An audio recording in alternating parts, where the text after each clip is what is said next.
They say room 609 at the Crescent Pines Hotel doesn't have a guest book anymore because no one lives long enough to sign out.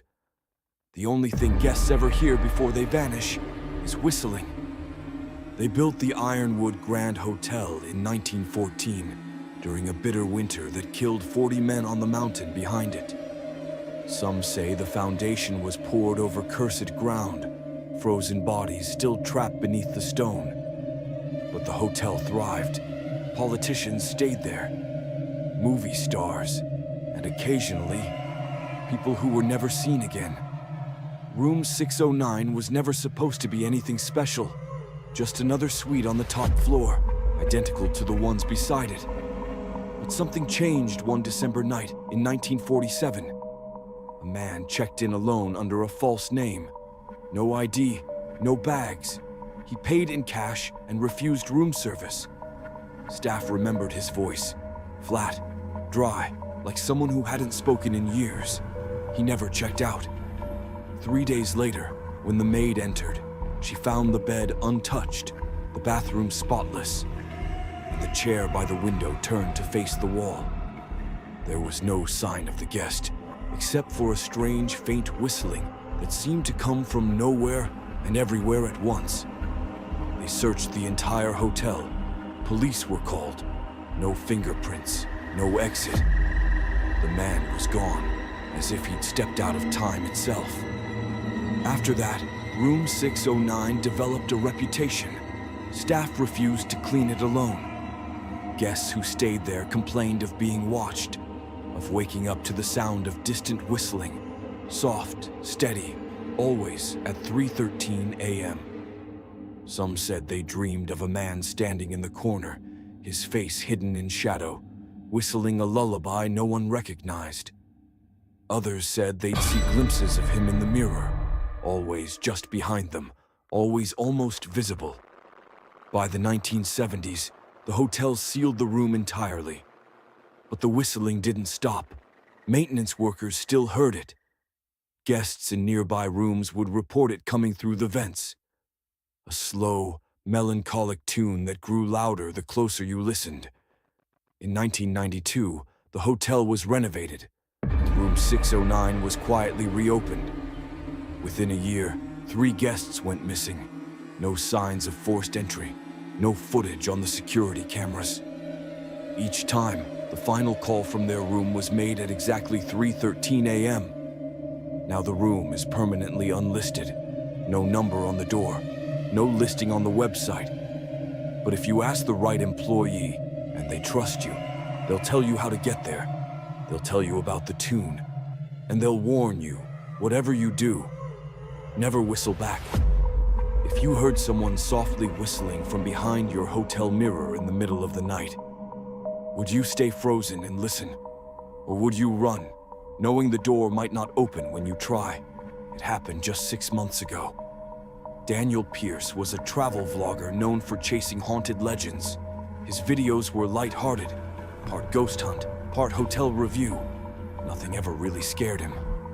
Until he checked into room 609. He had to bribe the front desk. They told him it wasn't rentable, not available. But $500 in cash changed their minds. His first video that night was playful.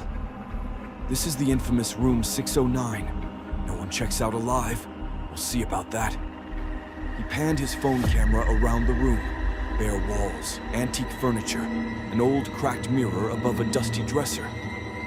Nothing unusual, nothing strange. Not yet. Then came the second video. It was never uploaded, just found later on his phone, recorded at 3:12 a.m. The screen was black at first, then muffled breathing. You hear Daniel whisper, "It's in the room with me." There's a faint sound, barely audible. A soft, slow whistle. The same tune, looping over and over, getting closer. The phone shakes. He whispers again. The door won't open. It locked itself. The whistling stops. And that's when you hear it. 3 slow taps, like knuckles on wood. Tap, tap, tap. Then silence. Daniel breathes heavier. He turns the camera to face the mirror. At first, nothing. But just as he lowers the phone, you see it. A man's silhouette standing behind him, motionless, head tilted, just watching. Daniel never posted again. When staff entered the room the next morning, it was empty. No signs of struggle, no luggage, no Daniel. But his phone was still recording, left face up on the bed, still capturing audio.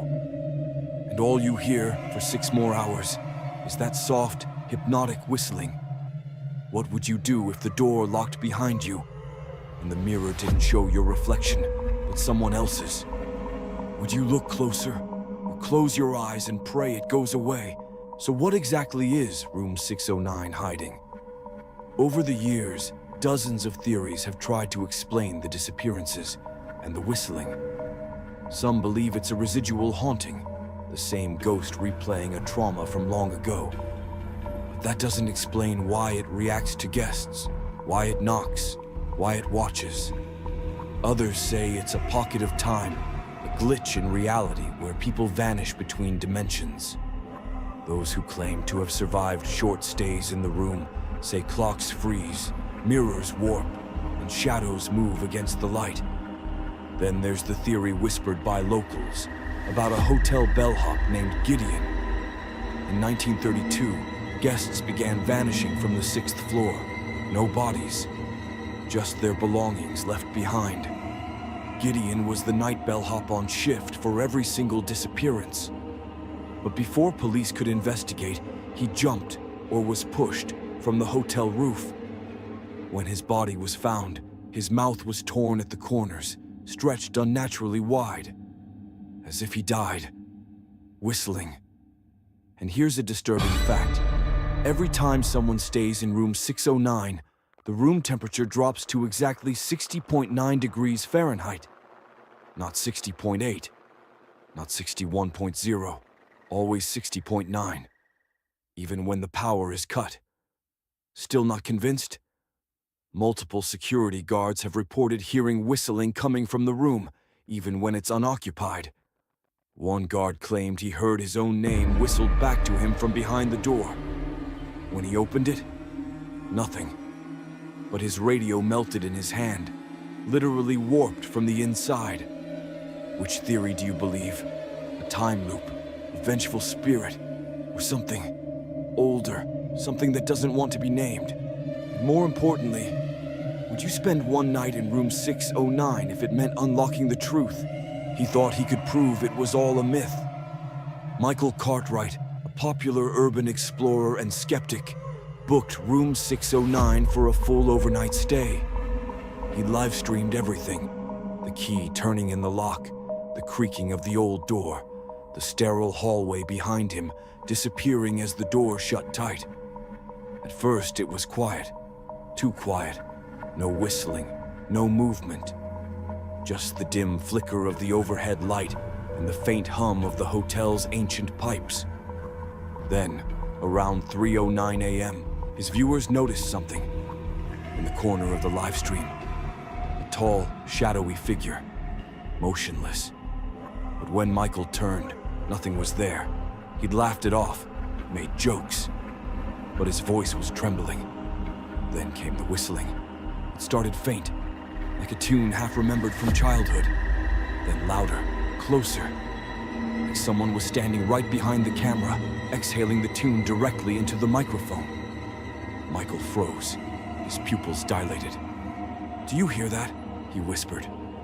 The whistling paused, then resumed, but now in 2 parts, like a call and response, one in front of him, one behind. He spun the camera. Nothing. The live stream began to glitch, the screen pixelated. And then, for a brief frame, so brief it was missed by most, Michael's reflection in the bathroom mirror smiled back at him. But he wasn't smiling. The camera hit the floor. The last image?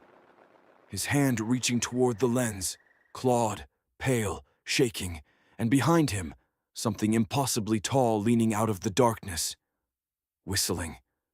The footage went black. Michael was never found. If you were watching the live stream that night, would you have kept watching? Or would you have turned it off the moment the whistling started? And more importantly, what do you think was standing behind him?